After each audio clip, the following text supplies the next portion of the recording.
Rehabilitation Center. On my right is Mr. Tapan Bose, who is South Asia Forum for Human Rights. And on my left is Ramavi, who is from the CRC, the Chin body in Delhi, and also Jian, who is from the Chin community, and they will give you an overview of what is happening in Chin state in Burma. Chin state, as all of you are aware, adjoins both India and Bangladesh, and in particular Mizoram state of northeast India. As you are also aware that many of these areas that the Chins inhabit, both in Chin state and elsewhere, India has now very important economic stakes through the Kaladan multimodal project and the major highway that is sought to be built as part of India's Look East policy. The Chins have always been friendly towards India, and that has been one of the accusations of the earlier military government, and now of course the covert military government under the facade of a democracy, still fairly military controlled government, because 25% of the parliament is reserved for the military. So obviously it can't be democratic when you have 25% of the parliament. And secondly, all jobs in the Ministry of Home Affairs, in the Ministry of Police Affairs, in the Ministry of Border and Immigration Affairs, in the Ministry of Defense, are decided by the military and not by the civilians in parliament or the government. So it's, democracy is only a notional idea as far as the present situation in Myanmar or Burma, whatever you would like to call it. In this situation, the Chins are being very comfortable in the Chin state economically. They have land which is very fertile. The population ratio towards land area is small, so it's not overpopulated compared to other areas. So the Chins can lead a very comfortable life if they want in Chin state. It is only the desperation of trying to save life and limb in the face of Burmese military Tatmadaw attacks in the past that they had come as refugees to India. It is not for any economic reasons. They are very comfortable as far as their economic situation is concerned, and if the situation genuinely improved, they would certainly go back instead of living in very difficult economic conditions in Delhi. Please note that the UNHCR, which gives them refugee cards, which facilitates their recognition by the Government of India's FRRO department, the Foreigners Regional Registration Office department, does not offer any subsistence allowance to Chin refugees in New Delhi. So they do very informal work and in almost very difficult situations in very informal sectors in Delhi. Work that even most Indians are reluctant to do. They fill a genuine need in the informal sector. So they're not taking any jobs away from Indians. They are filling a need which otherwise may not have been addressed. I'm giving you this background before Tapan and my other colleagues will give you the situation as to what is the present emergent situation. It is also a fact that the numbers that we are talking about in terms of refugees in New Delhi is minuscule compared to even the population of Delhi. Forget anything else, or the Indian population. If it was an Indian population, you would not even find them under a microscope. It's only 5,000. Now the immediate problem that has arisen is that the UNHCR globally has taken a policy decision, apparently, to reduce its caseload. Now, this is clearly a policy which emanates from two particular motivations. One is a cost-cutting exercise globally, and two, protection is no longer a mandate, a primary mandate of UNHCR, because as the English proverb says, he who pays the piper calls the tune. Similarly, the European donor countries, which are the main donor countries of UNHCR, along with Japan and the US, no longer are welcoming of refugees, especially refugees of color. If you are black, brown, yellow, etc. So there is an attempt to reduce caseload indirectly by these European governments. This is manifest in places where there are not strong national lobbies for and behalf of refugees, like India in particular, or in Malaysia in particular, where there is 30,000 refugees from Chin state and 5,000 here in Delhi. Because most of the international attention on refugees is presently on the refugees in Europe, in Libya, who are people who are sent back from Europe who are not able to cross the Mediterranean, Yemen, and of course the Syrian situation. So this is, as they say in English, out of sight, out of mind. For the UNHCR, these are expendable refugees. Globally, in Geneva and the regional office in Malaysia, they are expendable.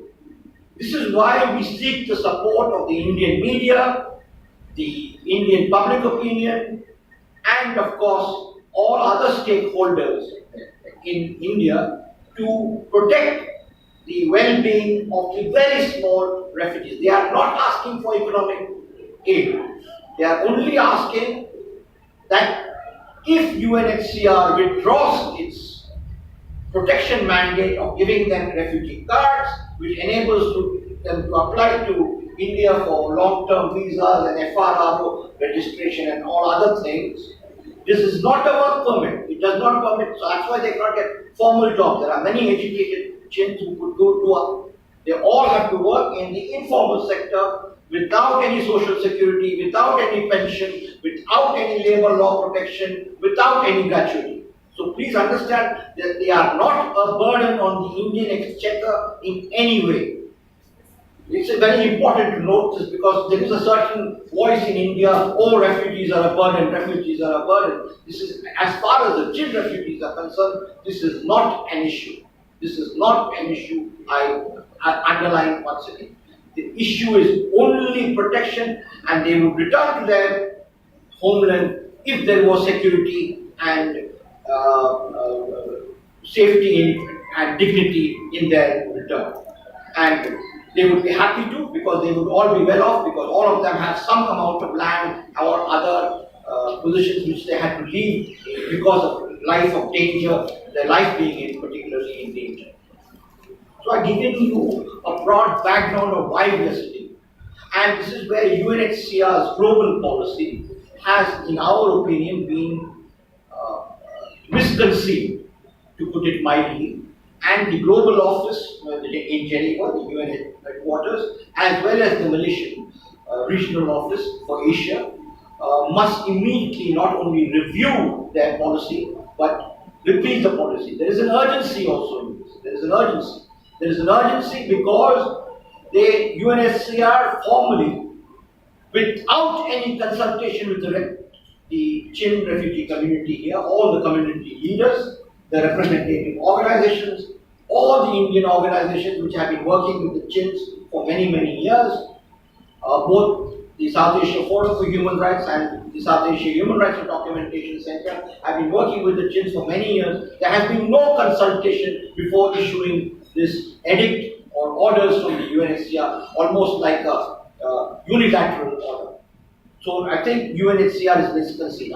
I will later on tell you legally how UNHCR is wrong, both in national law and in the international law, even according to UNHCR's own decisions of its executive committee, its own convention, and its own additional protocols. So UNHCR is clearly in breach of its obligations towards the Chin refugees.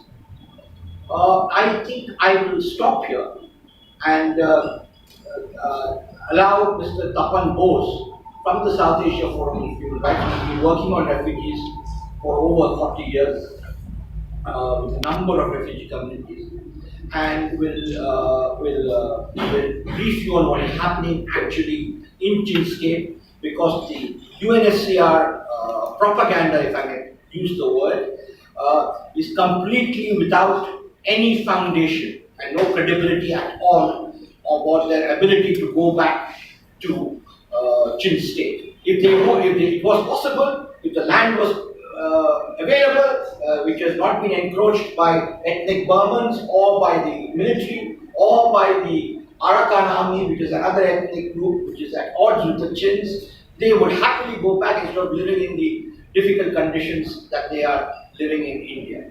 Nobody wants to live in the sordid conditions. And I would invite members of the press to just go and see how difficult it is to live in cramped one-room quarters and all the kind of attendant difficulties that one faces in these kind of urbanized villages that they get small rooms in. Lastly, I want to say that we are basically thankful to the government of India for having not pressured the Chins, because the number is very small.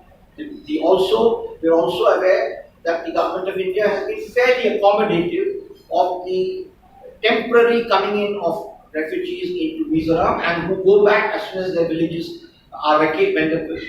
Some of the villages are attacked either by the Arakan army or by the military, Burmese military, the Tatmadaw. They come in briefly here, or they become internally displaced people, and when they come in, they are allowed to stay for a little while until they go back. So our problem is UNHCR's global policy. It's misconceived, and it needs to be repealed immediately. In the next couple of weeks, those of you who have come here from the media, please leave your cards with me or any of my colleagues here, and we'll keep you informed of further action in this, both legal and campaigning activity and demonstrations and processions and you name it, everything that goes into a campaign, because we want the withdrawal. There is no compromise on the issue of withdrawal. It's misconceived. And so the Chins have a case, a very strong case, and I hope UNHCR globally revisits this flawed policy and repeals it immediately. But I would let Mr. Bose tell you what is actually happening in the situation there. Thank you, Ravi. Thank you all for coming.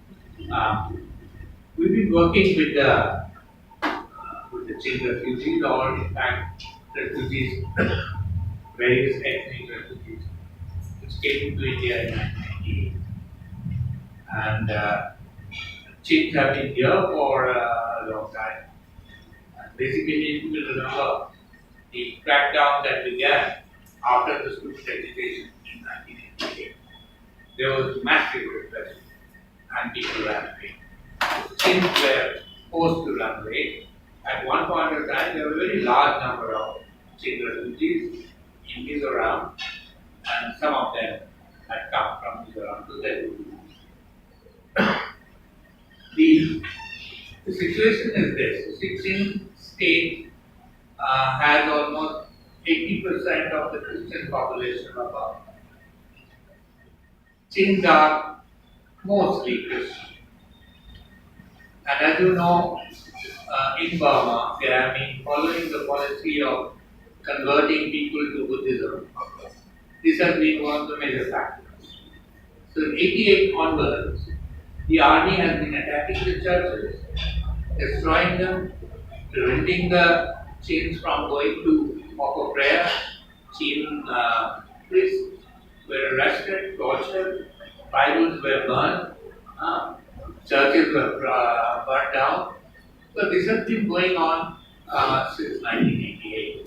The fact is that after the Chin National Front, CNF, signed the ceasefire agreement with the Burmese government, Kathmandu or the Jami, the Burmese army, there is supposedly peace has been restored in Chin state.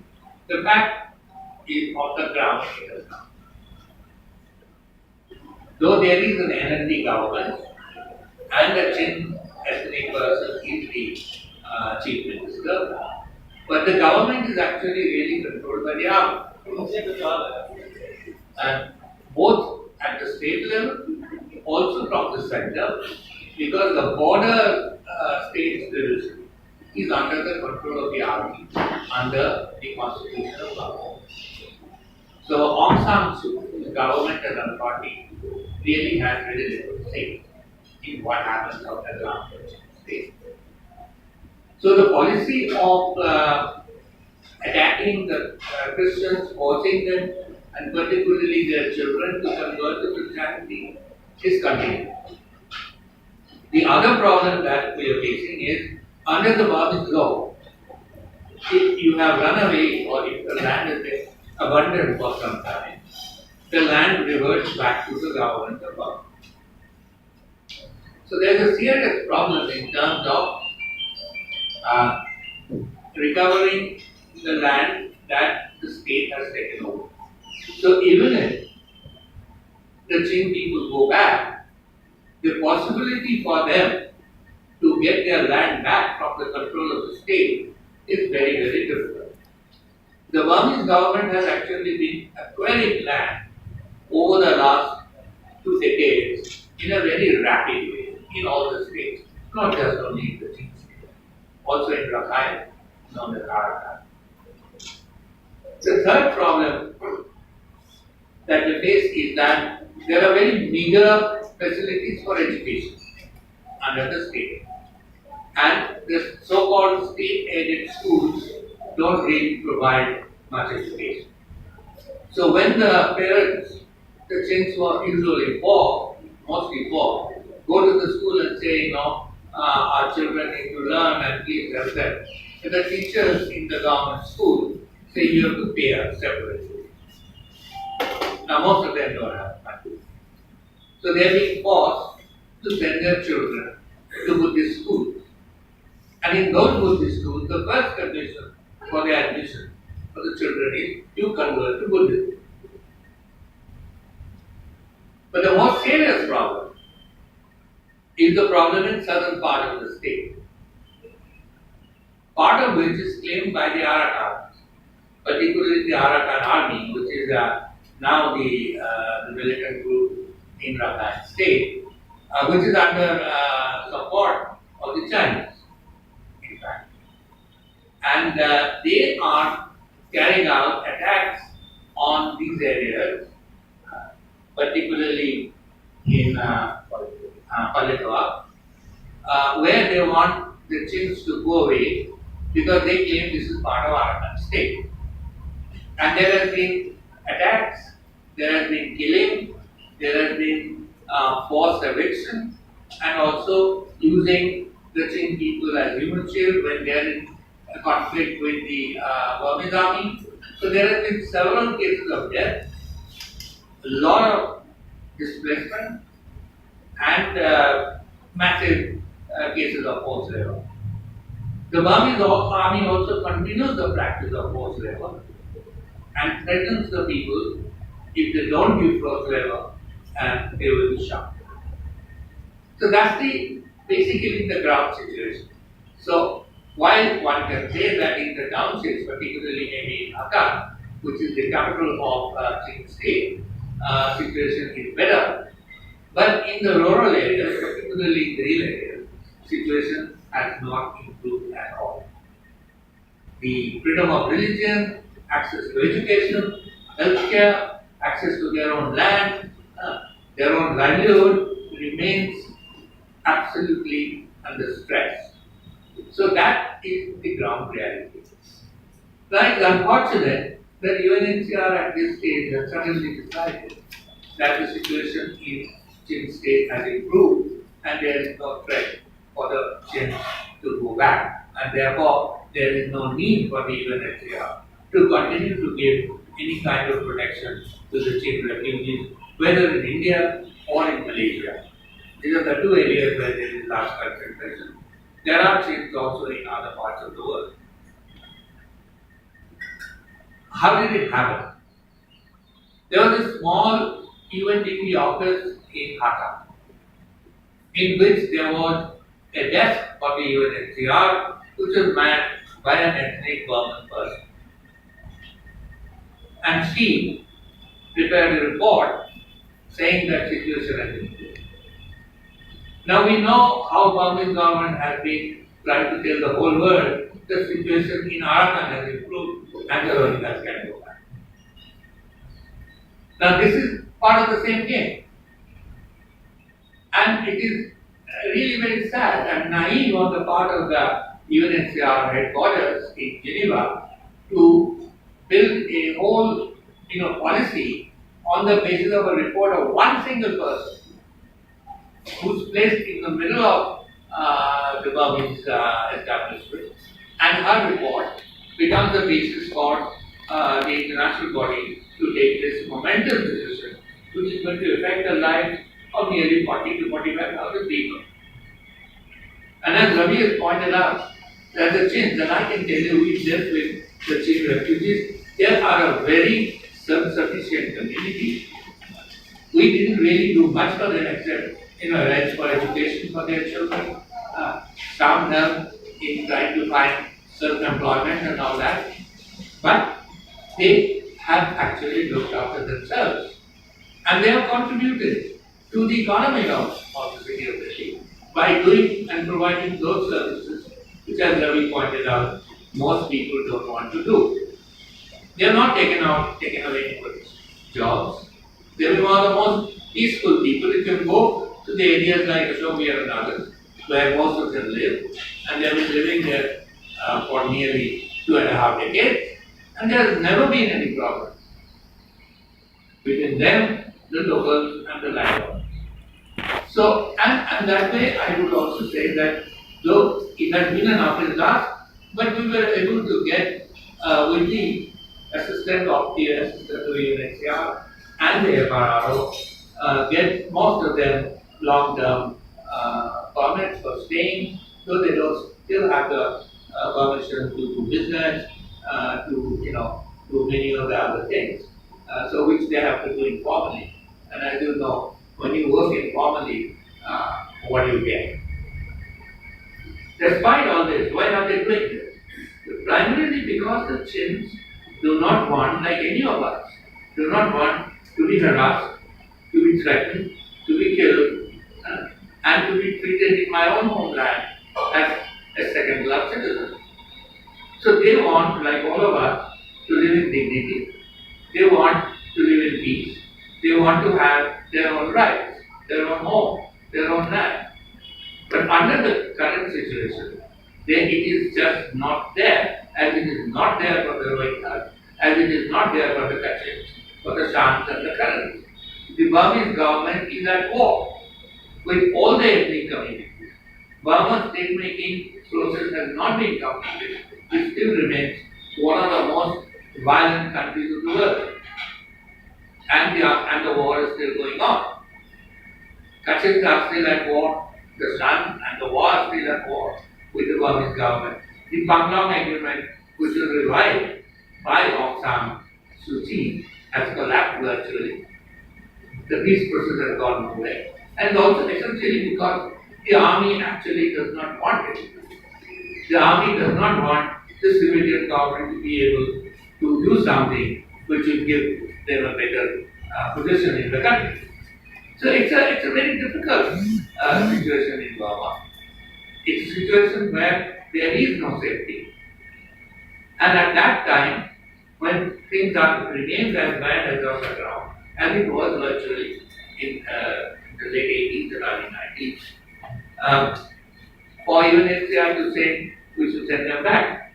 The danger is, as we all know, that there has been over the last 4 or 5 years a kind of a politics promoted in the country where for minorities and foreigners are being seen as enemies of my country, and therefore, as you know already, Government of India says we want to throw out the Rohingyas, and after UNHCR officially says this, there is a very possibility that tomorrow some member in the parliament may get up and say, why aren't we asking that to go away? So before that happens, we request you to kindly explain, if you have any questions, we are here to respond. If you need any facts, we give it to you. They are all available. We are requesting you, please highlight the situation. That situation in Chin State remains as volatile and as bad as it was. And to send them back is actually sending them back to possible death, incarceration, and torture. Thank you very much. Thank you. I'm now going to ask Ms. Remavi, who is the president of the Chin Refugee Committee here in Delhi, to address you. Thank you. Thank you so much for this pleasure today. First of all, my name is Ramboy, and I'm CRC president right now. On behalf of the Chin refugee in India and Malaysia, I, Mr. Ramboy, the president of CRC India, would like to express the sadness of the recent UNHCR decide to withdraw